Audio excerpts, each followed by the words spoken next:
যখন হাসরের মাঠ কায়েম হয়ে যাইবে, ওই মুসলমান ভাইরা একটু মনটা নরম করেন, চোখটা একটু বন্ধ করেন, একটু খেয়াল করেন যেগুলো বলতেছি চোখের মধ্যে যাতে ভাসে। যখন হাসরের মাঠ কায়েম হইয়া যাইবে, সূর্যটা মাথার একেবারে কাছে চলে আসবে, সূর্যের গরমের তাপে মানুষগুলোর গুনাহ অনুসারে তারা ঘামতে থাকবে। কারো হাঁটু সমান ঘাম হবে, কারো কোমর সমান ঘাম হবে, কারো গলা সমান ঘাম হবে, কেউ ঘামের সাগরে হাবুডুবু খেতে থাকবে। অন্যদিকে জাহান্নামকে রব্বুল আলামিন ফেরেশতাদেরকে আনতে পাঠাবেন। ফেরেশতাদের একটা দল জাহান্নামকে নিয়ে আসবে, জাহান্নাম বাঁধতে থাকবে, জাহান্নাম বাঁধতে থাকবে, জাহান্নামের ভয়ে হাসরের মাঠ কাঁপতে থাকবে। ওদিক থেকে সূর্য মাথার একেবারে কাছে চলে আসবে, আর আল্লাহ রাব্বুল আলামিন এত রাগান্বিত হবেন, আল্লাহ বলতে থাকবেন, আল্লাহর মালিক আমি আজকে বাদশা, আমি আজকে মালিক, আইনাল জাব্বারুন, দুনিয়ার ক্ষমতাশালীরা কোথায়, দুনিয়ার প্রভাবশালীরা কোথায়, আইনাল মুতাকাব্বিরুন, দুনিয়ার অহংকারকারীরা কোথায়, আজকে আমি মালিক। একদিকে আল্লাহর রাগ, অন্যদিকে সূর্য একেবারে কাছে, অন্যদিকে জাহান্নামের হুঙ্কার। মানুষগুলো পাগলের মতো হয়ে যাবে, হাঁটু গা জমিনের মধ্যে বসে মাথাটা আকাশের দিকে তুলে বলতে থাকবে, নফসি নফসি নফসি, আজকে আমার কি হবে, আজকে আমার কি হবে। মুসলমান ভাইরা, আমার যুবক ভাইরা, আমার বৃদ্ধ ভাইরা, আমি বলতেছি মানুষগুলো পাগলের মতো হয়ে যাবে। মানুষগুলো বলবে কি করা যায়, কি করা যায়, চলো আদমের কাছে যাই, বাবা আদমের কাছে যাই, বাবা আদমকে সুপারিশ করেন। হাসরের ময়দানের মানুষগুলো আদমের কাছে যাবে, ও বাবা আপনি তো আদি পিতা, আপনাকে তো আল্লাহ নিজ হাতে বানাইছেন, আপনাকে দিয়া আল্লাহ ফেরেশতাদের সিজদা করাইছেন, আপনি তো আল্লাহ নিজের হাতের বানানো, আল্লাহ নিজে আপনার ভিতরে রূহ ফুঁকে দিয়েছেন, আল্লাহ নিজে আপনার ভিতরে রূহ ফুঁকে দিয়েছেন, আপনি চলেন আমাদের সাথে চলেন, আপনি তো জানেন আমাদের কি অবস্থা, একটু সুপারিশ করেন যাতে আল্লাহ বিচার কার্যটা শুরু করেন। আদম বলবেন না, না সম্ভব না, লম্বা হাদিস সংক্ষেপে বলতেছি, আদম বলতে থাকবেন নফসি নফসি, আজকে আমার কি হবে এটা নিয়ে কনফিউশন, এটা নিয়ে আমি টেনশনে আছি। আরেকজনের কাছে যাও, নূহের কাছে যাবে, নূহ বলতে থাকবেন নফসি নফসি, ইব্রাহিমের কাছে যাবে, ইব্রাহিম বলতে থাকবেন নফসি নফসি, ঈসা আলাইহিস সালামের কাছে যাবেন, বলবেন নফসি নফসি, মুসা আলাইহিস সালামের কাছে যাবেন নফসি নফসি, সর্বশেষ মুহাম্মদুর রাসূলুল্লাহ সাল্লাল্লাহু আলাইহি ওয়াসাল্লামের কাছে যাবেন, গিয়া দেখবেন নবী সিজদায় পড়ে আছেন আর বলতেছেন উম্মতি উম্মতি। রাসূল করিম সাল্লাল্লাহু আলাইহি ওয়াসাল্লাম একদিন হাদিসের মধ্যে ইরশাদ করেন, হযরত আনাস ইবনে মালিক থেকে বর্ণিত হাদিস, عن أنس بن مالك رضي الله تعالى عنه قال قال رسول الله صلى الله عليه وسلم إذا مررتم برياض الجنة فارتعوا। রাসূল ডাক দিয়ে বলেন, হে সাহাবীরা শুনো, যখন তোমরা জান্নাতের বাগান দিয়ে চলো, যখন তোমরা জান্নাতের বাগান দিয়ে পাশ দিয়ে চলতে থাকো, তখন তোমরা জান্নাতের বাগানে বিচরণ করাও। সাহাবায়ে কেরাম বললেন মা রিয়াজুল জান্নাহ, হে আল্লাহর রাসূল দুনিয়াতে জান্নাতের বাগান কোনটা, দুনিয়াতে জান্নাতের বাগান কোনটা? রাসূল বলতেছেন, হে সাহাবীরা শোনো, হালাক জিকিরি, জিকিরের মজলিস হইলে দুনিয়াতে জান্নাতের বাগান। সুবহানাল্লাহ, দুনিয়াতে জান্নাতের বাগান হলো জিকিরের মজলিস। তাহলে আমরা দুনিয়াতে জান্নাতের বাগানে আসতে পারছি, আরে জান্নাতি বাগানে তো সবার আসার সুযোগ হয় না। প্রধানমন্ত্রীর বাসভবনে কি সবাই ঢুকতে পারে? সচিবালয়ে কি সবাই ঢুকতে পারে? আরে সংসদ ভবনে ঢুকতে হইলে কত নির্বাচন, কত কিছুর পরে ঢুকতে হয়, তারপরে ঢুকা যায়। আর দুনিয়াতে জান্নাতের বাগানে তো সবাই ঢুকতে পারবে না। আল্লাহ যাদের তকদীরের মধ্যে জান্নাত ফয়সালা করে রাখছেন, তারাই তো দুনিয়াতে জান্নাতের বাগানে ঢুকবে, তারাই তো জান্নাতের বাগানে ঢুকবে। মুহতারাম হাজিরিন, এই মজলিসের কত ফজিলত। হযরত আবু দারদা রাদিয়াল্লাহু আনহু বলেন, এক ব্যক্তি মদিনা থেকে 600 কিলোমিটার পাড়ি গিয়া দামেস্কে গেছে। আবু দারদার কাছে গিয়া বলতেছে, হযরত আপনার কাছে একটা হাদিস শুনতে আসছে। আবু দারদা বলতেছেন আর কোনো কিছু উদ্দেশ্য নাই, শুধু হাদিস? তিনি বলতেছেন হ্যাঁ শুধু হাদিস। আবু দারদা বলতেছেন শোনো তাহলে তোমার ব্যাপারে মানি, আমার হাবিব তোমার ব্যাপারে কি সংবাদ দিয়েছেন, কি সুসংবাদ দিয়েছেন তা বলি শোনো। মান সালাকা তারিকান ইয়ালতামিসু ফীহি ইলমান সাহালাল্লাহু লাহু তারিকান ইলাল জান্নাহ। সুবহানাল্লাহ। যে ব্যক্তি এলেমের কোন রাস্তায় চলবে, যে ব্যক্তি এলেম শিখার জন্য, এলেম শোনার জন্য, হাদিস শোনার জন্য, কোরআন শোনার জন্য, দ্বীনি আলোচনা শোনার জন্য রাস্তায় চলবে, আমার আল্লাহ তার জান্নাতের রাস্তা সহজ করে দিবেন। সুবহানাল্লাহ। শুধু তাই নয়, অন্য এক রাওয়ায়াতে এসেছে বান্দা যখন এলেমের মজলিসে হাঁটতে হাঁটতে যায়, প্রত্যেকটা কদমের বদলায় বান্দার আমল নামে 1 বছর করে নফল ইবাদতের সওয়াব লিখে দেওয়া হয়। সুবহানাল্লাহ। আমরা আসতে পেরেছি, লাভ হয়েছে নাকি লস হয়েছে? যারা আসতে পেরেছি তাদের লাভ হয়েছে, যারা এখনো বাড়িতে আছি তাদের লস হতেছে। এখনো সুযোগ আছে, সুযোগ হালাল খারায় নষ্ট না করে দ্রুত চলে আসি, আমাদের যাতে আমরা লসের খাতায় না থাকি। দুনিয়া থেকে লস চাই না, আমাদের যাতে লস না হয়। হাদিসের মধ্যে রাসূল ইরশাদ করেছেন, যখন জান্নাতি মজলিস গুলো কায়েম হয়ে যায়, কিছুক্ষণ চলে যাওয়ার পর একজন ফেরেশতা তখন চলে আসে, আয়েশা আল্লাহর কাছে দোয়া করতে থাকে, মাওলা আল্লাহুম্মা গফিরহুম, আল্লাহ এখানে যারা উপস্থিত আছে আল্লাহ তুমি এদের সবাইকে ক্ষমা করে দাও। সুবহানাল্লাহ।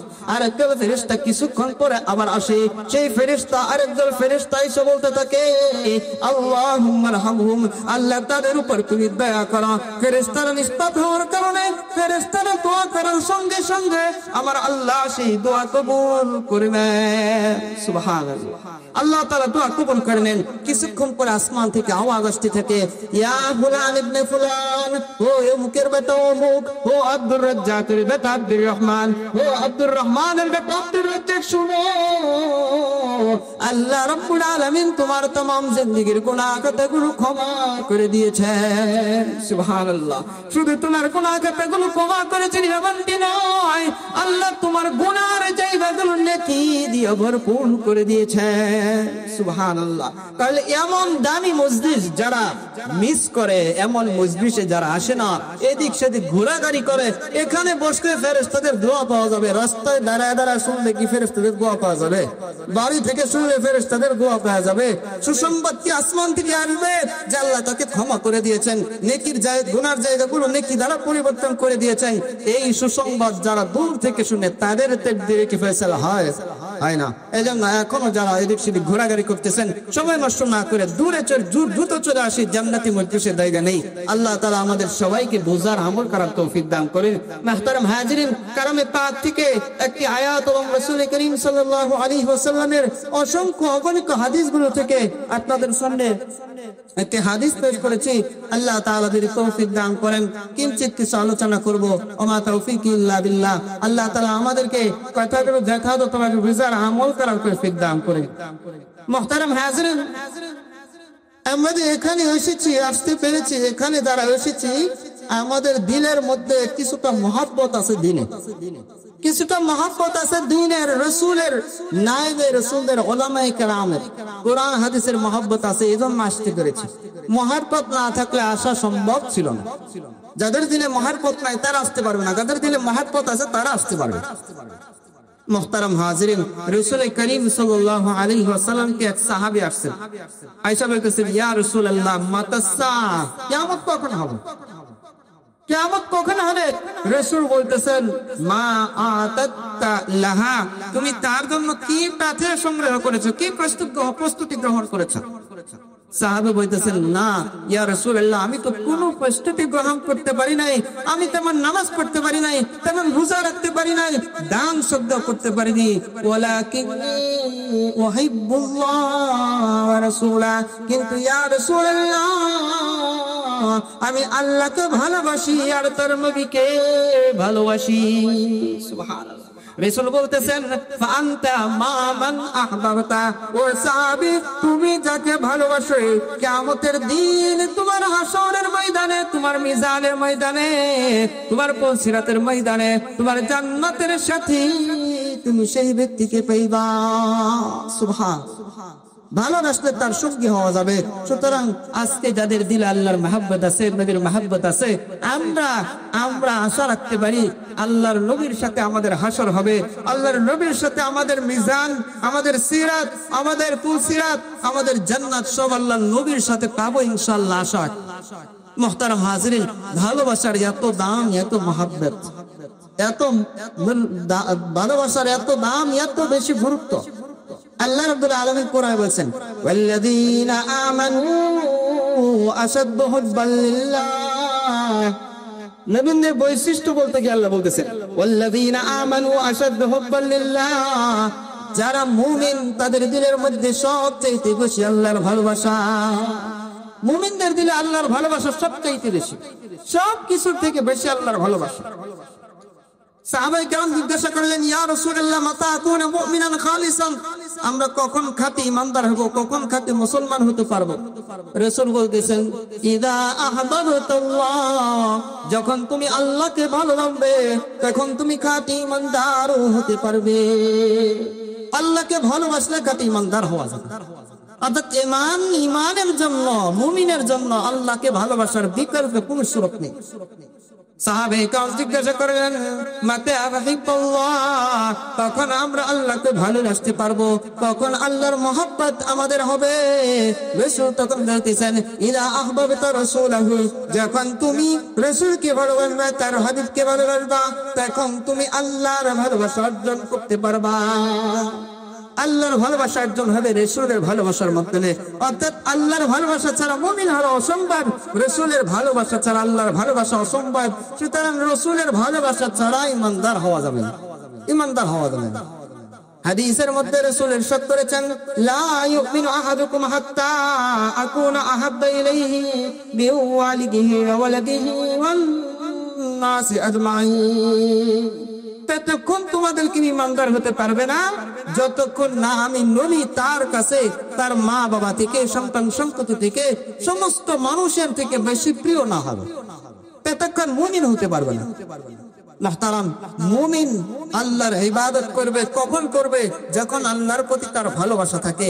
কারণ ভালোবাসার কারণে মানুষ কষ্ট স্বীকার করতে পারে, জীবনও দিতে পারে, জীবন দিতে পারে।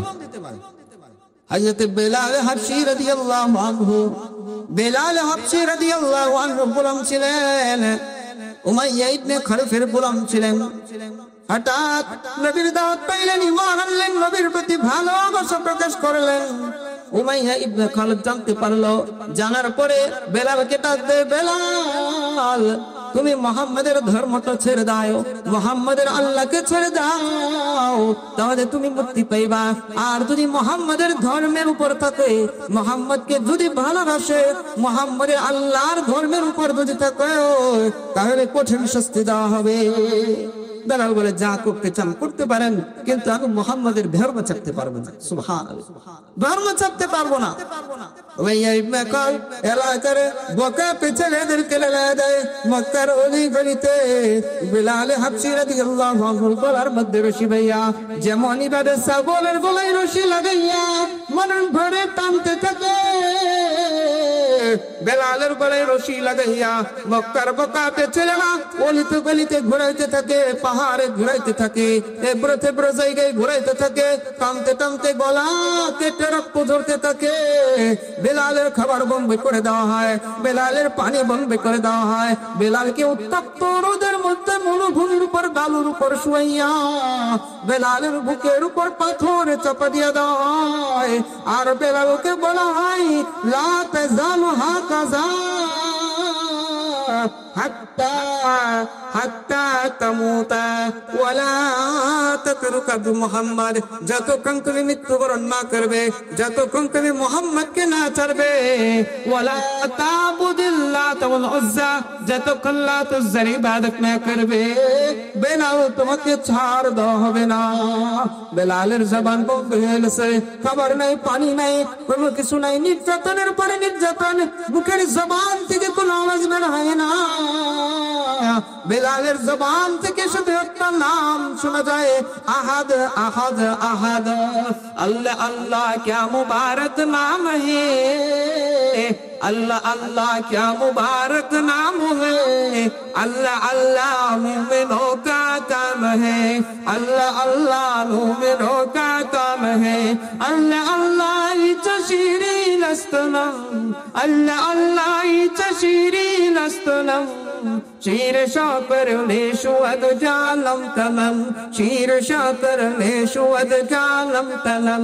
अल्लाह अल्लाह क्या मुजाम रुशिद कमई खाने में है, दोनों आलम की हकीकत एक पैमाने में है, दोनों आलम की हकीकत एक पैमाने में है। अल्लाहु अकबर। हजरत बेलाल हबशी রাদিয়াল্লাহু আনহু আল্লাহকে ছাড়ে না, আল্লাহর প্রতি মহব্বত, নবীর প্রতি মহব্বত, দ্বীনের প্রতি মহব্বতের কারণে নিজের জীবনের মহব্বত ছেড়ে দিতে তৈরি হয়ে গেছে। যদি আল্লাহর মহব্বত গাঢ় হয়, দেখবেন মহব্বতের কারণে, অবৈধ মহব্বতের কারণে গলায় ফাঁসি দেয়, হয় না? বলতেছে অবৈধ মহব্বতের কারণে যদি গলায় ফাঁসি দেওয়া যায়, তাহলে বৈধ আল্লাহর মহব্বতের কারণে জীবন দেওয়া কঠিন কোনো কাজটা একদম সহজ হয়ে যাবে। এজন্য বান্দার দিলে যদি আল্লাহর মহব্বত থাকে, তখন ওই বান্দার নামাজ পড়তে কষ্ট হবে না, ওই বান্দার তাহাজ্জুদ পড়তে কষ্ট হবে না, ওই বান্দার ফজরের শীতের দিন ফজরের নামাজ পড়তে কষ্ট হবে না। বান্দার দিলে যদি রাসূলের মহব্বত থাকে, ওই বান্দার রাসূলের আদর্শ সুন্নাত মানতে কষ্ট হবে না। এজন্য মহব্বত, ভালোবাসা আল্লাহর প্রতি, রাসূলের প্রতি, এটা ঈমানের জন্য শক্ত ফরজ, বাতিন ফরজ। বাতিনি ফরজ আল্লাহর আল্লাহর রাসূলের প্রতি ভালোবাসা রাখতে হবে, মহব্বত রাখতে হবে। মুহতারাম হাজিরিন, দুনিয়ার দলিলের আলোকে মুহাম্মদ সাল্লাল্লাহু আলাইহি সাল্লামকে, আল্লাহকে ভালোবাসা ঠিক আছে, কিন্তু যুক্তির আলোকে কি মেলে? আমাদের সমাজে একদল লোক আছে, এরা দলিল মানতে চায় না, যুক্তি মানতে যায়, এরা বুদ্ধি ছাড়া কোনো দিকে এক পায়ও আগায় না, বুদ্ধি ছাড়া আদায় না। এরা বলবে বুদ্ধি চায়, যুক্তি চায়, তারপরে রাসূলকে ভালো বলবো, আল্লাহকে ভালো রাখবো, ঠিক আছে, আল্লাহ আমাদেরকে বানাইছে, সৃষ্টি করছে, খাবার দেয়, কিন্তু রাসূলকে কেন ভালো বলবো? মুহাদ্দিসিনে কেরাম লা ইউমিনু আহাদুকুম, এই হাদিসের ব্যাখ্যায় বলতেছেন বদরুদ্দিন আইনি রাহিমাহুল্লাহ, বুখারী সবচেয়ে প্রসিদ্ধ সূরাগুলোর একটা উমদাতুল কারি, এই উমদাতুল কারির লেখক আল্লামা বদরুদ্দিন আইনি রাহিমাহুল্লাহ, তিনি বলতেছেন মানুষ একজন আরেকজনকে ভালোবাসে তিন কারণে। কয় কারণে? তিন কারণে। একটু জবাব দিয়ে মাঝে মাঝে যেহেতু একটা ক্লাসের মতো, তিন কারণে একজন আরেকজনকে ভালোবাসে। অনেক অনেক মুহাদ্দিসগণ এই তিন কারণের সত্যি একটা কারণ বাড়াইছেন। যাই হোক, তিন কারণ আমরা শুনে নিই আগে। এক নম্বর কারণ হইল জামাল, দুই নম্বর কারণ হইল কামাল, তিন নম্বর কারণ হইল ইহসান। যারা একটা কারণ বাড়াইছেন তারা বলতেছেন পরাবাত। জামাল অর্থে সৌন্দর্য, কামাল অর্থ পূর্ণতার গুণে গুণান্বিত, ইহসান অর্থে দয়া অনুগ্রহ। সৌন্দর্যের কারণে একজন আরেকজনকে ভালোবাসে, বাসে কিনা? সৌন্দর্যের কারণে, এখন অন্য কারণ না থাকলেও চলে, খালি সৌন্দর্য থাকলেই হয়। এখন বর্তমান জামানায় সৌন্দর্যের কারণেই মানুষ বেশি ভালোবাসে। আবার কখনো কখনো দেখা যায় যে কালো তার জন্য গলায় ফাঁসি নেয়। অনেক সুন্দর ছেলে কালো মেয়ের জন্য পাগল হয়ে গেছে, হয় কিনা? হয় না? অনেক সুন্দর মেয়ে কালো ছেলের জন্য পাগল হয়েছে। তো হুজুর সৌন্দর্যের কারণে তো এখানে পাওয়া গেল না যে আসলে তার চোখে ওই কালোটাই সুন্দর, ওই কালোটাই সুন্দর। আমরা অনেকেই নাম শুনি, অনেকেই নাম জানি, লাইলা, লাইলি মজনুর কাহিনী আমরা সবাই জানি। লাইলি মজনুর কাহিনী, লাইলি, লাইলি নামটা শুনলে যুবকের কল্পনায় দেশে উঠে না জানি কত সুন্দর রূপের রানী, না জানি কত সুন্দর। এই লাইলি আসলে কেমন লাইলি হইল? লাইলুন শব্দের অর্থ রাত্রি। এই মেয়ে এত কালো কালো, রাত্রেবেলা বের হইলে আলাদা করা যায় না কোনটা রাত আর কোনটা মেয়ে। এত কালো, রাতের বেলা বের হইলে হারা যায়। হারা যাওয়ার কারণে যে এত কালো, রাতের মতো কালো, এই জন্য এর নাম হয়ে গেছে লাইলি, মানে রাত্রি। মজনুকে ডাক দিছে পাগলানা, ব্যাপার কি? তুমি আর প্রেম করবা, পছন্দ করবা, ভালোবাসবা, আর মেয়ে পাইলা না। শেষ মেশে লাইলির প্রেমে পাগল হয়ে কালো ভূতের পিছনে। এই কালোটার পিছনে কেন পাগল হইলা? মজনু ডাক দিয়ে বলে, নানাজি, আমার চোখে যদি তুমি লাইলিকে দেখতা তাহলে তুমিও লাইলের লেগে পাগল হইতা, তুমিও লাইলের লেগে পাগল হইতা। মুহতারাম, একটা ঘটনা মনে হয়ে গেছে, মনে হয় সম্ভবত 2003 সালের ঘটনা। তখন পত্রিকায় মাত্র মাদ্রাসায় ভর্তি হয়েছি, স্কুল থেকে আসা হাজখানায় করি, পত্রিকার প্রথম পৃষ্ঠায় নজর গেল। তাকায় দেখি প্রথম পৃষ্ঠায় কয়েকটা মেয়ের ছবি, মাঝখানে বেরো করে একটা মেয়ের ছবি। এই মেয়েটা অন্যান্য মেয়ের তুলনায় কালো, অন্যান্য মেয়ের তুলনায় কুৎসিত, নাকটা কেমন জানি, চুলগুলো লাল লাল, অথচ এই মেয়েটার নিচে লেখা এই বছর বিশ্ব সঙ্গীত। মেয়ের নিচে লেখা কি? এই বিশ্ব সুন্দরী। আমরা কয়েকজন যারা দেখলাম তারা ভাবতেছি, এই মেয়ে যদি বিশ্ব সুন্দরী হয় তাহলে বাংলাদেশের যত মেয়েরা আছে এরা তো আরো উপরের যদি কোনো সুন্দর থাকে তাহলে সেই সুন্দরী। বুঝে আসলো না কিভাবে বিশ্ব সুন্দরী হইলো। কয়েক বছর চলে গেল, 10-12 বছর যাওয়ার পরে হঠাৎ একটা বই আমার হাতে আসলো, বিচিত্র বিভিন্ন দেশের তথ্য নিয়ে সংকলিত বইটা সংকলিত।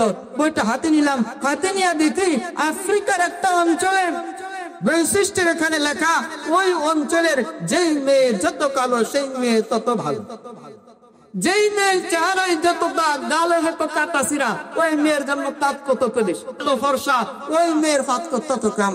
এই মেয়ের ওই এলাকার বৈশিষ্ট্য, এটা কালো হইলে ভালো। আর তখন বুঝে আসলে ওই যে 3 বছর আগে যে পত্রিকায় দেখছিলাম, মনে হয় ওইখানের যারা বিচারক ছিল, যারা বিশ্ব সুন্দরী বাছাই করছে, এরা মনে হয় ভুলে শুনে এই অঞ্চলের বিকে গেছে, না হয় বিচারক অঞ্চলের ছিলেন, না হলে কিভাবে এরা বিশ্ব সুন্দরী হলে। মুহতারাম, দেখবেন যখন চীন দেশে যাইবেন, চীন দেশের মানুষের নাকগুলো আমার মুখে একটু গুছা গুছা আর একটু ছোট ছোট, এদের কাছে এটাই সবচেয়ে সুন্দর। এরা আমেরিকার লোকদের নাক দিয়ে দেখো কেমন বেডর দেখা যায়, লম্বা লম্বা পাকুর ঠোঁটের মতো না। আমেরিকায় যাবেন, এরা বলবে চীন দেশের মানুষকে দেইতা, এদের নাকটা তো বুঝা বুঝা কেমন দেখা যায়। এক জায়গায় যাবেন, বলবে যে আরে ধলা এটাই তো সুন্দর, আরেক জায়গায় বলবে কালা এটাই তো সুন্দর, আরেক জায়গায় বলবে কালাও ভালো না, ধলাও ভালো না, মাঝখানে অন্য আরেকটা বাদামি কালার ভালো। এরকম ভাবে আসলে এই সৌন্দর্য এটা নির্ভর করে মানুষের দৃষ্টিভঙ্গি, মানুষের রুচির উপর। এই জন্য মুহতারাম যুবক ভাইদেরকে বলতে চাই, এ যুবক তোমার চেহারাটা হইতে পারে, এ যুবক তুমি খাটো হইতে পারা, এ যুবক তুমি লম্বা হইতে পারা, এ যুবক তোমার নাকটা মোটা হইতে পারে, তোমার নাকটা লম্বা হইতে পারে, খাটো হইতে পারে, না না না, শুকরির কিছু নাই। আল্লাহ এমন চক্ষু বানিয়ে রাখছে যেই চোখে তুমি বিশ্ব সুন্দর, ঠিক কিনা? বিশ্ব সুন্দর। ওই মা বোনেরা, আপনাদেরকে বলতে চাই, মন ভাঙার কোন কারণ নাই, আফসোসের কোন কারণ নাই। আল্লাহ এমন চক্ষু বানায় রাখছে যেই চোখে তুমি বিশ্ব সুন্দরী। সুবহানাল্লাহ। এই জন্য আল্লাহর শুকর আদায় করা সর্বাবস্থায়। বলতেছিলাম আসলে সৌন্দর্য ভালোবাসার একটা কারণ। মুহতারাম হাজিরিন, পৃথিবীতে যত মানুষ আল্লাহ পাঠাইছেন, সব মানুষের সৌন্দর্যের যদি চরিত্র পেতে চান, সব মানুষের সৌন্দর্যের যদি 10% বসাইতে চান, তাহলে সবচাইতে সুন্দর আমার নবীকে কে যাইবে, ঠিক কিনা? আল্লাহ রাব্বুল আলামিন সৌন্দর্যকে বানাইলেন, পুরা সৌন্দর্যটা মুহাম্মদুর রাসূলুল্লাহ সাল্লাল্লাহু আলাইহি ওয়াসাল্লামকে দিলেন। সৌন্দর্যকে 2 ভাগ করলেন, এক ভাগ ইউসুফ আলাইহিস সালামকে দিলেন, আরেক ভাগ পুরা পৃথিবীর মধ্যে দিলেন। অর্থাৎ পুরা পৃথিবী যত সুন্দর, ইউসুফ আলাইহিস সালাম একা তত সুন্দর। সুবহানাল্লাহ। ইউসুফ আলাইহিস সালাম যত সুন্দর, পুরা পৃথিবী যত সুন্দর, পুরা পৃথিবী যত সুন্দর, ইউসুফ আলাইহিস সালাম যত সুন্দর। 2 সৌন্দর্য যোগ করলে, একত্র করলে যত সৌন্দর্য হবে, আমার নবী একাই তত সুন্দর। সুবহানাল্লাহ। আম্মা জান আয়েশা সিদ্দিকা রাদিয়াল্লাহু আনহা বলেছেন, এ নারীরা শুনো, পৃথিবীর একটা সূর্য আছে, ওই সূর্যটা সকালে উদয় হয়। আমার একটা সূর্য আছে, আমার সূর্যটা আসার পরে উদয় হয়। পৃথিবীর সূর্যের তুলনায় আমার সূর্য আরো বেশি উজ্জ্বল, পৃথিবীর সুন্দর সূর্যের তুলনায় আমার সূর্যের আরো বেশি আলো। আমার সূর্য যখন উদয় হয়, আমার ঘরে যদি কখনো কোনো সূর্য হারাইয়া যায়, আমি অপেক্ষায় থাকি কখন আমার সূর্য আমার ঘরে আসবে, কখন আমার মাহবুব, আমার প্রিয় স্বামী আমার ঘরে আসবে। তার সৌন্দর্যের আলোতে, তার নূরের ঝলকে, তার সৌন্দর্যের আলোতে আমি আমার হারানো সুই খুঁজে পাবে। সুবহানাল্লাহ। কত সুন্দর ছিলেন আল্লাহর নবী। এক মহিলা আসছে, আয়েশা বলতেছে, আম্মা জান, ব্যস্ত খেয়েছে ঘটনা। আমরা তো জানি নবী সবচেয়ে সুন্দর, মুহাম্মদ সাল্লাল্লাহু আলাইহি ওয়াসাল্লাম সবচেয়ে সুন্দর, বিশ্বাস করি, কিন্তু আমরা তো জানি ইউসুফকে দেখে মিশরের নারীরা হাত কেটে ফেলেছিল, কিন্তু এমন কোন ঘটনা জানা নাই যেই ঘটনার মধ্যে আসছে মুহাম্মদ সাল্লাল্লাহু আলাইহি ওয়াসাল্লামকে দেখে হাত কেটে ফেলেছে। কঠিন প্রশ্ন, কিন্তু কঠিন হইলে কি হবে, যার কাছে প্রশ্ন করা হয়েছে তিনি আরো কঠিন। তিনি তো রাসূলের জীবন সঙ্গী, রাসূলের কাছে এলেমের ফুয়ারা তার কাছে আসছে, উত্তর দিবেন খুব কঠিন, জটিল। তার আগে চলেন আমরা ইউসুফ আলাইহিস সালামের একটু টাচ, ঘটনাটা একটু টাচ নিয়ে আসি যে কি ঘটছিল সেই দিন।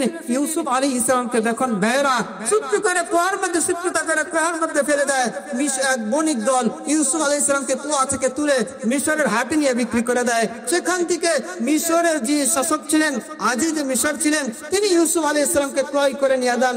ইউসুফ আলাইহিস সালাম বড় হয়, আজিজ মিশরের স্ত্রী ছিল জুলেখা। আজিজ মিশরের স্ত্রী ছিল জুলেখা।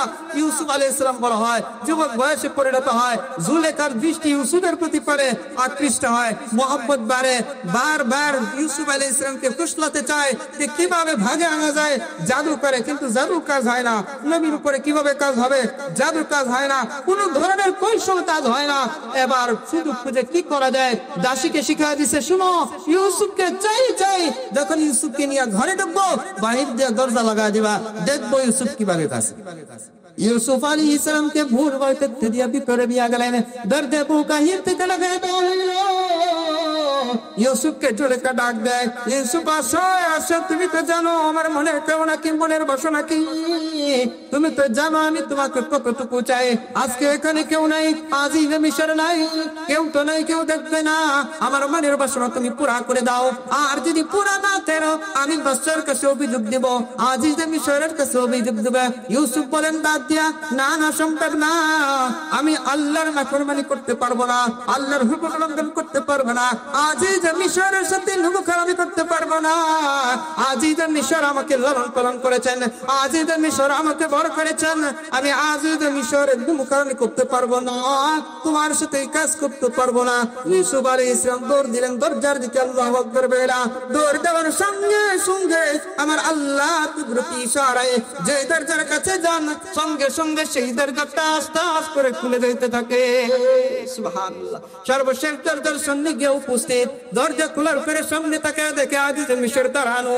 এবার তো নারী চক্রান্তকারী, নারী জুলেখা সঙ্গে সঙ্গে মতো টেনে, সঙ্গে সঙ্গে আজিজ মিশরকে বলে, দেখেন আপনার গোলাম আপনার আমানতের কিয়ামত করতে চাইছিলেন, ইউসুফ আমার সাথে অপকর্ম করতে চাইছিলেন, আপনি ইউসুফকে জেলখানায় করে দেন।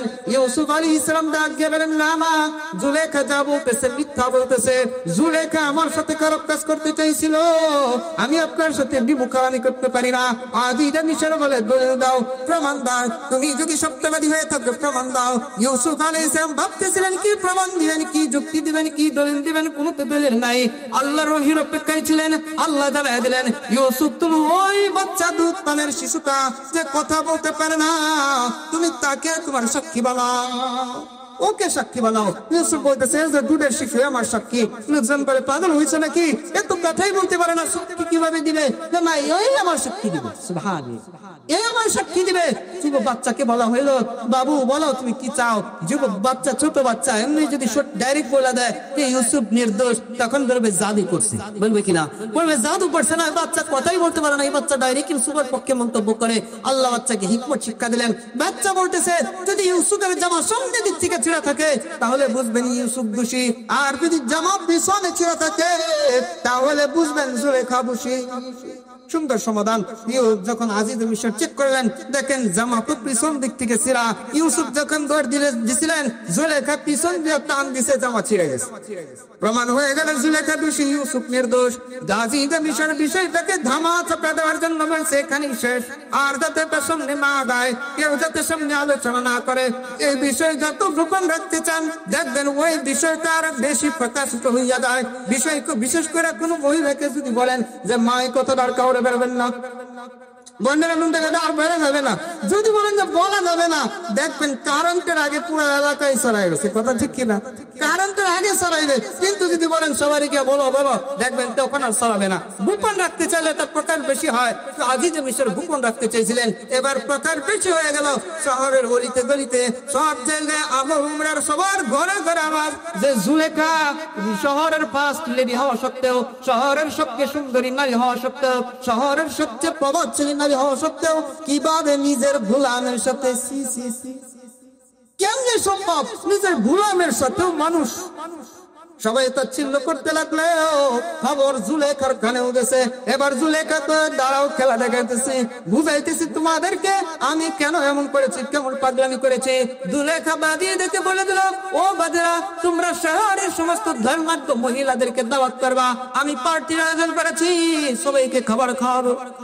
সবাইকে দাওয়াত দেওয়া হয়েছে।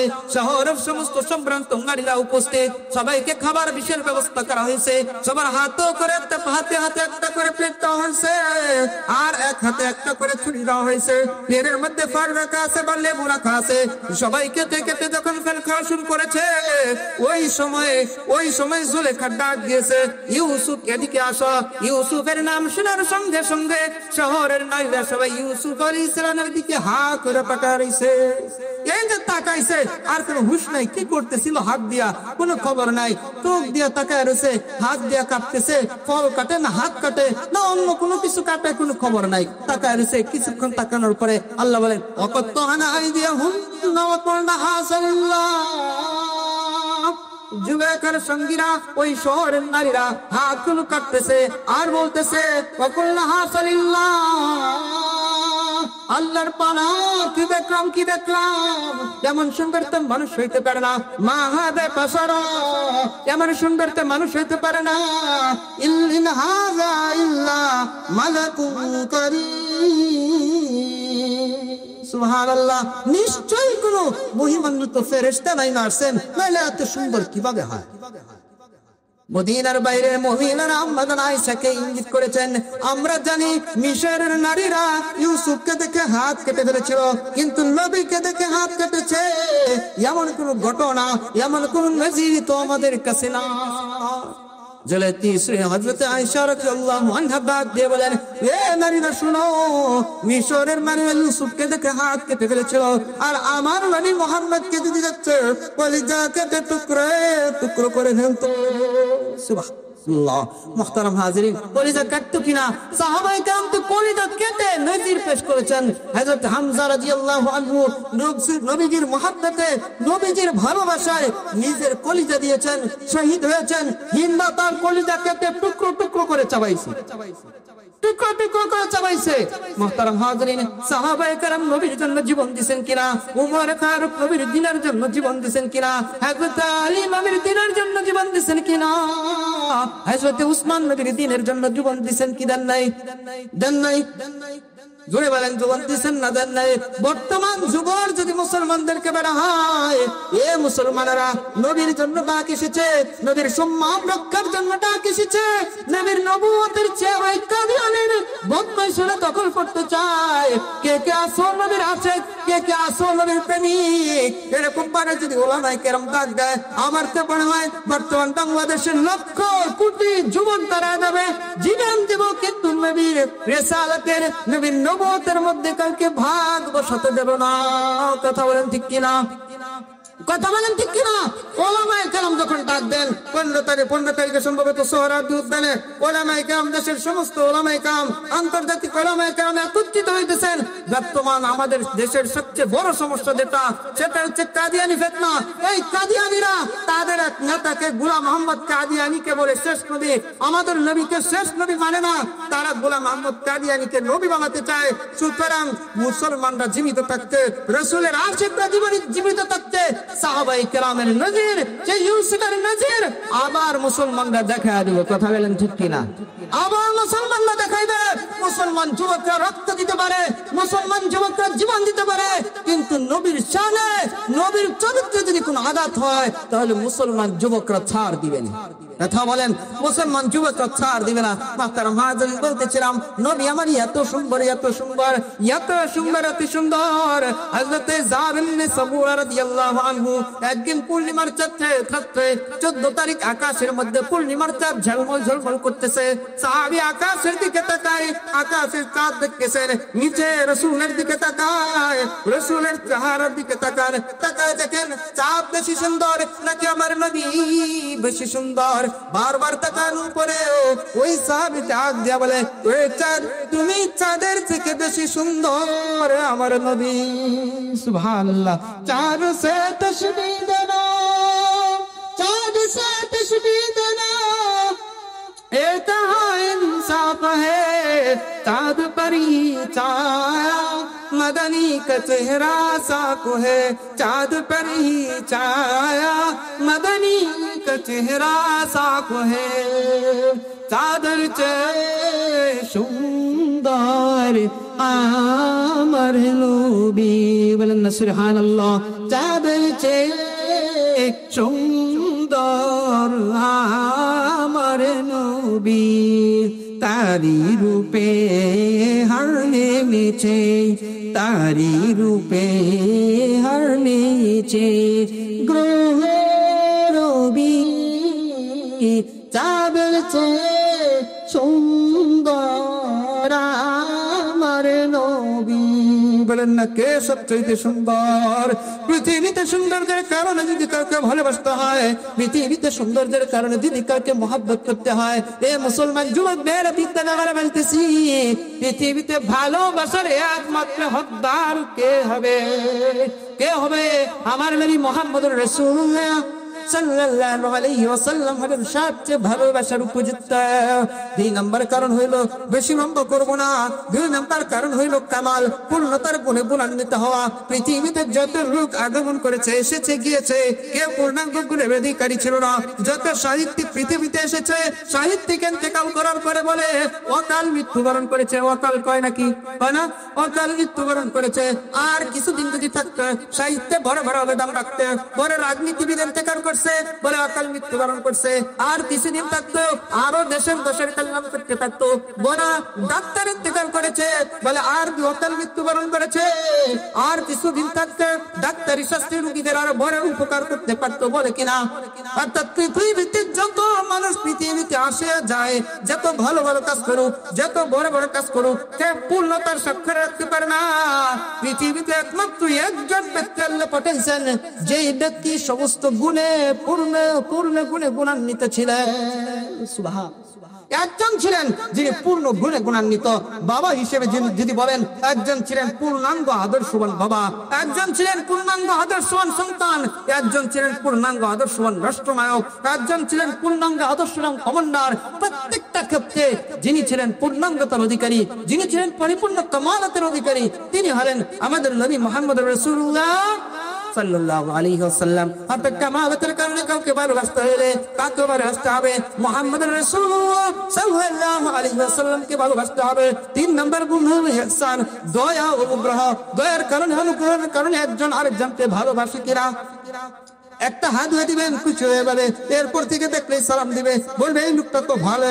একটা ফুল দিয়া বর্তমান সমাজে মেয়ে ভাড়ায় নিয়ে যায়, একটা ফুল দিয়া যে এত দাম কেন কমছে, একটা ফুল দিয়ে মেয়ে নিয়ে চলে যায়। এমন ঘটনা আমি জানি। বিদেশ থেকে কসমেটিক্স পাঠায়, আমাদের মানুষ থেকে অন্য জেলায় চলে যায় এই কসমেটিক্স এর কারণে অন্য জেলায় চলে যায়। যাওয়ার পরে সেখানে মোবাইলে দেওয়া হয়, কয়েকদিন পরে ছেলে আসে, 1 সপ্তাহ থাকে, চলে যায়। আর 2 সপ্তাহ পরে বিদেশ যাওয়ার পরে শুনে যে আর একটা কসমেটিক্স পাঠাইছে, হাদিয়া পাঠাইছে, উপহার পাঠাইছে, পাড়ায় ওইটারও বিয়া করে হয়েছে। এরকম হয় কিনা? হয় না? অর্থাৎ একজন আরেকজনকে উপহার দিলে, একজন আরেকজনকে কিছুটা দিলে তার প্রতি মহব্বত বাড়ে। এজন্যই তো রাসূল বলেছেন, তাহাব্বু, হাদিয়া দাও, মহব্বত বাড়বে।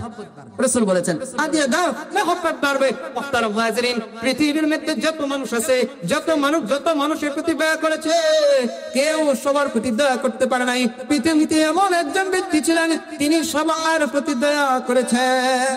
সবার প্রতি ইহসান আছে তার, সবার প্রতি।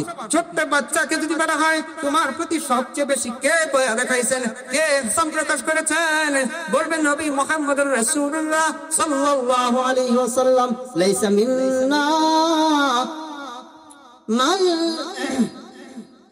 মান লাম ইয়ারহাম সাগীরানা ওয়া লাম ইয়াকির কাবীরানা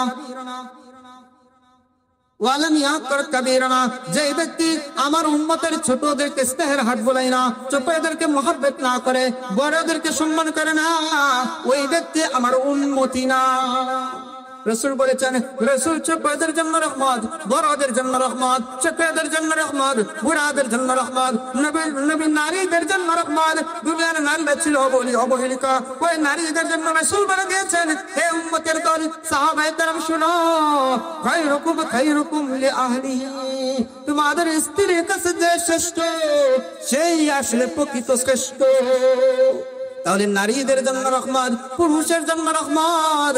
নবী বলেছেন, আমি যদি কোনো কোনো মানুষের সিজদা করতে বলতাম, তাহলে নারীদেরকে তার স্বামীর পায়ে সিজদা করতে বলতাম। তাহলে নবী রহমত থেকে পুরুষ বাদ যায় নাই, নারীও বাদ যায় নাই, শিশু বাদ যায় নাই, বৃদ্ধ বাদ যায় নাই। এভাবে প্রত্যেক শ্রেণীর কোন ব্যক্তি নবীর রহমত থেকে বাদ যায় নাই, নবীর দয়া থেকে বাদ যায় নাই। নবীর দয়া থেকে মানুষ বাদ যায় নাই, নবীর দয়া থেকে পশু বাদ যায় নাই। হযরতে আবু জাফর সাহাবীর নাম আমার স্মরণ আসতেছে না, ওই সাহাবী বলতেছেন, একদিন আমাকে রাসূল তার সওয়ারির পিছনে বসাইলেন। সাহাবী বলতেছেন, রাসূল আমাকে তার সওয়ারির পিছনে বসাইলেন। পিছনে বসে জরুরত ছাড়ার জন্য এক আনসারী সাহাবী খেজুরের বাগানে প্রবেশ করলেন। রাসূল নামলেন, উটের পিঠ থেকে রাসূল নামের পরে একটা উট রাসূলকে দেখে কেমন জানি কাঁদতেছেন, কান্নার আওয়াজ শোনা যাইতেছে। রাসূল উটের কাছে গেছেন, উটের গাড়ে হাত বুলায় দিয়েছেন, কানের পিছনে হাত বুলায় দিয়েছেন। উট থেমে গেছে। রাসূল কানটা উটের কাছে নিয়ে কিছুক্ষণ ধরে রাখলেন, তারপর ডাক দিলেন, এই উটের মালিককে। রাসূল ডাক দিয়েছেন, এক যুবক আসছে, আনসারী এক যুবক, ইয়া রাসূলুল্লাহ, এই উটটা আমার। রাসূল বলতেছেন, তোমার উট তোমার ব্যাপারে অভিযোগ করেছে, তুমি এই উটকে খাবার দাও না, খাবার কম দাও, কিন্তু কাজ বেশি না। বলেন তো, দুনিয়াতে মানুষের জন্য রহমত কে? মানুষের জন্য রহমত মুহাম্মদুর রাসূলুল্লাহ, পশুর জন্য রহমত কে? মুহাম্মদুর রাসূলুল্লাহ, দুনিয়াবাসীর জন্য রহমত কে? রাসূলুল্লাহ, আখিরাতের বাসীদের জন্য রহমত কে?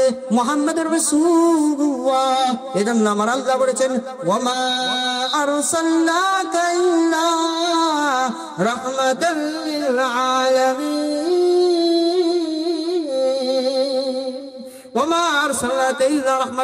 আলামিন।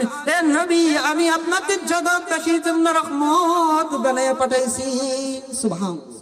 যখন হাসরের মাঠ কাজ হয়ে যাবে, ওই মুসলমান ভাইরা একটু মনটা নরম করেন, চোখটা একটু ভম্বে করেন, একটু খেয়াল করেন, যেগুলো বলতেছি চোখের মধ্যে যাতে ভাসে। যখন হাসরের মাঠ কায়েম হইয়া যাবে, সূর্যটা মাথার একেবারে কাছে চলে আসবে। বুখারীর রিওয়ায়াত আছে, দুনিয়ার সূর্যের তাপের তুলনায় আখিরাতের সূর্যের তাপ 70 গুণ বেশি হবে। সূর্য যখন মাথার একেবারে কাছে চলে আসবে, সূর্যের গরমের তাপে মানুষগুলোর গুনাহ অনুসারে তারা ঘামতে থাকবে। কারো হাঁটু সমান ঘাম হবে, কারো কোমর সমান ঘাম হবে, কারো গলা সমান ঘাম হবে, কেউ ঘামের সাগরে আবুডুবু খেতে থাকবে। অন্যদিকে জাহান্নামকে রব্বুল আলামিন ফেরেশতাদেরকে আনতে পাঠাবেন। ফেরেশতাদের একটা দল জাহান্নামকে নিয়ে আসবে। يؤتى بجهنم يومئذ لا 70,000 زمام। জাহান্নামের 70,000 লাগাম থাকবে, জাহান্নামের 70,000 লাগাম থাকবে। প্রত্যেকটা লাগামের মধ্যে 70,000 ফেরেশতা জাহান্নামকে টানতে টানতে হাসরের ময়দানের কাছে নিয়ে আসবে। হাদিসের মধ্যে আছে, রাসূল বলতেছেন, জাহান্নামকে প্রতি হাজারের মধ্যে 999 জন জাহান্নামের মধ্যে রাখা হবে। তারপরে জান্নাতটা কে বলতে থাকবে, হারুনিম মাজিদ, হারুনিম মাজিদ। আর কি আছে আমার মধ্যে দিয়ে দাও, আর কি আছে আমার মধ্যে দিয়ে দাও। জাহান্নাম বাঁচতে থাকবে, জাহান্নাম বাঁচতে থাকবে, জাহান্নামের ভয়ে হাসরের মাঠ কাঁপতে থাকবে। ওদিক থেকে সূর্য মাথার একেবারে কাছে চলে আসবে। আর আল্লাহ রাব্বুল আলামিন ইয়া পরাগান্বিত হবেন। আল্লাহ বলতে থাকবেন, আলার মালিক আমি আজকে বাদশা, আমি আজকে মালিক, আইনাল জব্বারুন। দুনিয়ার ক্ষমতাশালী বিভাগ কোথায়? দুনিয়ার প্রভাবশালীরা কোথায়? আইনাল মুতাকাব্বিরুন। দুনিয়ার অহংকারকারীরা কোথায়? আজকে আমি মালিক। একদিকে আল্লাহর রাত, অন্যদিকে সূর্য একেবারে কাছে, অন্যদিকে জাহান্নামের হুঙ্কার। মানুষগুলো পাগলের মতো হয়ে যাবে, হাঁটু গা জমিনের মধ্যে বসে মাথাটা আকাশের দিকে তুলে বলতে থাকবে নাফসি নাফসি নাফসি। আজকে আমার কি হবে? আজকে আমার কি হবে? মুসলমান ভাইয়েরা আমার, যুবক ভাইয়েরা আমার, বিদ্যু বাবারা আমার, বলতেছি মানুষগুলো পাগলের মতো হয়ে যাবে। মানুষগুলো বলবে কি করা যায়, কি করা যায়? চলো আদমের কাছে যাই, বাবা আদমের কাছে যাই। বাবা আদম যাতে সুপারিশ করেন। হাসরের ময়দানের মানুষগুলো আদমের কাছে যাবে। ও বাবা, আপনি তো আদি পিতা, আপনাকে তো আল্লাহ নিজ হাতে বানাইছেন, আপনাকে দিয়ে আল্লাহ ফেরেশতাদের সিজদা করাইছেন। আপনি তো আল্লাহ নিজের হাতের বানানো, আল্লাহ নিজে আপনার ভিতরে রূহ ফুঁকে দিয়েছেন, আল্লাহ নিজে আপনার ভিতরে রূহ ফুঁকে দিয়েছেন। আপনি চলেন, আমাদের সাথে চলেন। আপনি তো জানেন আমাদের কি অবস্থা, একটু সুপারিশ করেন যাতে আল্লাহ বিচার কার্যটা শুরু করেন। আদম বলবেন না, না সম্ভব না। লম্বা হাদিস সংক্ষেপে বলতেছি, আদম বলতে থাকবেন নাফসি নাফসি। আজকে আমার কি হবে এটা নিয়ে কম পেরেশান, এটা নিয়ে আমি টেনশনে আছি। আরেকজনের কাছে যাও, নূহের কাছে যাবে, নূহ বলতে থাকবেন নাফসি নাফসি। ইব্রাহিমের কাছে যাবে, ইব্রাহিম বলতে থাকবেন নাফসি নাফসি। ঈসা আলাইহিস সালামের কাছে যাবেন, বলবেন নাফসি নাফসি। মুসা আলাইহিস সালামের কাছে যাবেন, নাফসি নাফসি। সর্বশেষ মুহাম্মদুর রাসূলুল্লাহ সাল্লাল্লাহু আলাইহি ওয়াসাল্লামের কাছে যাবেন, গিয়ে দেখবেন নবী সিজদায় পড়ে আছেন আর বলতেছেন উম্মতি উম্মতি। নবী কত মুহাব্বত, কত ভালোবাসা উম্মতের জন্য। সবাই নিজের ফিকির সিজদায় পড়ে আল্লাহর এত প্রশংসা করবেন, এত প্রশংসা করবেন যে রব্বুল আলামিন বলবেন ইরফা রাসাক, হে মুহাম্মদ আপনি আপনার মাথাটা উঠান, আপনি আপনার মাথাটা উঠান। ইরফা রাসাক ইশফা তুশফা ওয়াসআল তুসাল। হে নবী আপনি মাথাটা উঠান। কার ব্যাপারে সুপারিশ করবেন? করেন, আমি আল্লাহ আপনার সুপারিশ কবুল করে নেব। সুবহানাল্লাহ। আল্লাহর কাছে সুপারিশ করা হবে। তখন এই রহমত থেকে, এই ইহসান থেকে কোন নবী বাদ যাবে না, কোন উম্মত বাদ যাবে না। সবার প্রতি রাসূল ইহসানকারী হইয়া সেই দিন সবার জন্য বিচার কার্য যত শুরু হয় আল্লাহর কাছে ফরিয়াদ করবেন, আল্লাহ দোয়া কবুল করবেন, বিচার কার্য শুরু হয়ে যাবে। মুহতারাম, আমাদের মধ্যে ইতিমধ্যে উপস্থিত হয়ে গেছেন। আলোচনা করতে গেলে অনেক লম্বা সময় বলতেছিলাম যে যদি দুনিয়াতে ইহসানের কারণে কাউকে মহব্বত করতেই হয়, যদি রূপের কারণে মহব্বত করতেই হয়, যদি কামালিয়াতের কারণে মহব্বত করতে হয়, তাহলে রাসূলকে মহব্বত করতে, রাসূলকে মহব্বত করলেই আমাদের আখিরাতের শান্তির ফয়সালা নিশ্চিত, দুনিয়াতেও শান্তির ফয়সালা নিশ্চিত। নবী করিম সাল্লাল্লাহু আলাইহি ওয়াসাল্লাম বলেন, যে ব্যক্তি আমাকে মহব্বত করবে সেই ব্যক্তি আমি নবীর সাথে একসাথে জান্নাতে থাকবে। সুবহানাল্লাহ। মান আহাব্বা সুন্নতি ফাকাদ আহাব্বানি ওয়া মান আহাব্বানি কানা মাই ফিল জান্নাহ। নবী বলেছেন, আল্লাহ নিজে দুইটা পুরস্কারের ঘোষণা দিয়েছেন যে কুল ইন কুনতুম তুহিব্বুনাল্লাহ, হে নবী আপনি বলে দিন তোমরা যদি আমাকে ভালোবাসতে চাও তাহলে ফাত্তাবিউনি, আমার নবীকে অনুসরণ করো, তাহলে ইউসতাবিকুমুল্লাহ, আল্লাহ তোমাকে ভালোবাসবে। সুবহানাল্লাহ। মুহতারাম, যদি আল্লাহর ভালোবাসা পেতে চাই, আল্লাহর নবীকে ভালোবাসি, তার ইতাআত করি, আল্লাহর পক্ষ থেকে এক নম্বর পুরস্কার আল্লাহ নিজে আমাকে ভালোবাসবেন। আল্লাহ ভালোবাসলে আর কি চাই? দ্বিতীয় পুরস্কার আল্লাহ বলতেছেন আল্লাহ নিজে তার গুনাহসমূহ মাফ করে দিবেন। সুবহানাল্লাহ। আল্লাহ তাকে মাফ করে দিবেন। আর নবী বলতেছেন জান্নাতি আমার সঙ্গী হবে। তাদের নবীকে ভালোবাসতে হবে। কেমন ভালোবাসা? ওয়ালিদিহি ওয়া ওয়ালাদিহি ওয়ান নাস আজমাইন। মা বাবার থেকে বেশি হতে হবে, সন্তান সম্পত্তি থেকে বেশি হতে হবে, পৃথিবীর সমস্ত মানুষ থেকে বেশি হতে হবে। কিভাবে বুঝবো বেশি না কম? যখন রাসূলের আদর্শ একদিকে, রাসূলের আদর্শ একদিকে, অন্যদিকে আমার মা বাবার স্বার্থ, তাহলে যদি আমি মা বাবার স্বার্থ প্রাধান্য দেই, বুঝা যাবে রাসূলের থেকে মা বাবাকে বেশি ভালোবাসি। যদি সন্তানের স্বার্থের বিপরীতে রাসূলের আদর্শ চলে যায়, যদি সন্তানের স্বার্থকে প্রাধান্য দেই, বুঝা যাবে সন্তানকে বেশি ভালোবাসি। আমার দলের লিডার কোন ফরমান জারি করছে যেটা রাসূলের আদর্শের মুখালেফ, রাসূলের শানের খেলাফ, তখন যদি ওই লিডারের পিছনে ঘুরি, তাকে অনুসরণ করি, তাকে প্রাধান্য দেই, তাহলে বুঝা যাবে আমি আমার নবীর থেকে ওই লিডারকে বেশি ভালোবাসি, বেশি মহব্বত করি। এজন্য মুহতারাম হাজিরিন, নবীকে সবচেয়ে বেশি ভালোবাসতে হবে। আল্লাহ তাআলা আমাদের সবাইকে রাসূল করিম সাল্লাল্লাহু আলাইহি ওয়াসাল্লামকে বেশি ভালোবাসার, আল্লাহর মহব্বত দিলের মধ্যে বেশি তৈরি করার তৌফিক দান করুন। ওয়া আখিরু দাওয়ানা আলহামদুলিল্লাহি রাব্বিল আলামিন।